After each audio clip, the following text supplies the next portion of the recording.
తెలియని వాళ్ళు మోసం చేస్తే తెలియకుండానే మర్చిపోతాం. మనసుకి నచ్చిన వాళ్ళు మోసం చేస్తే మరణించేదాకా మర్చిపోలేం. ప్రతి అడ్డమైన వారితో నమ్మకంగా ఉండాల్సిన అవసరం లేదు. మనల్ని నమ్ముకున్న వారితో నమ్మకంగా ఉంటే చాలు.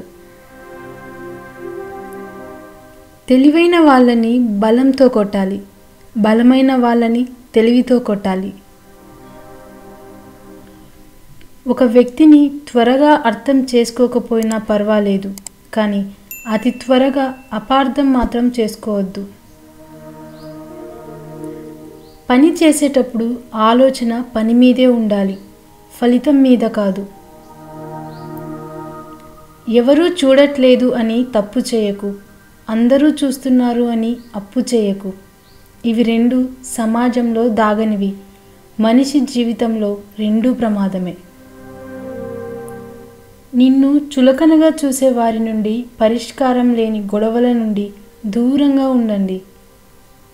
జీవితంలో గొప్పవాడివి కావాలి అంటే కలలు కనే ధైర్యం ఉండాలి, ఆ కలల కోసం కష్టపడే దమ్ము ఉండాలి.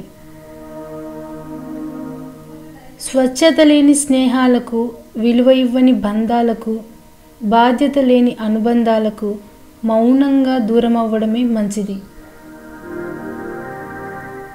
ఎప్పుడు కింద పడకపోవడం గొప్ప కాదు, పడినప్పుడల్లా మళ్ళీ పైకి లేవడమే గొప్ప.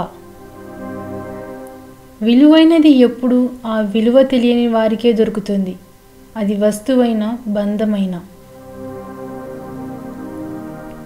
మంచి మాటలు ఎవరికీ నచ్చవు, అలాగే మంచి మనసున్న మనిషి ఎవరికీ అర్థమవ్వడు. మంచి బుద్ధి కలవాడు శత్రువుకు కూడా సహాయం చేస్తాడు, వక్రబుద్ధి కలవాడు తన సొంత వాళ్ళను కూడా మోసం చేస్తాడు. కన్నీటి నుండే కసి పుట్టాలి, అవమానాల నుండే అనుకున్న లక్ష్యాన్ని సాధించే పట్టుదల పుట్టాలి. ఎవరైతే నిన్ను ఎగతాళి చేస్తారో వారే నీకోసం ఎదురు చూసేలా ఉన్నత శిఖరాలకు ఎదిగే మార్గం పుట్టాలి.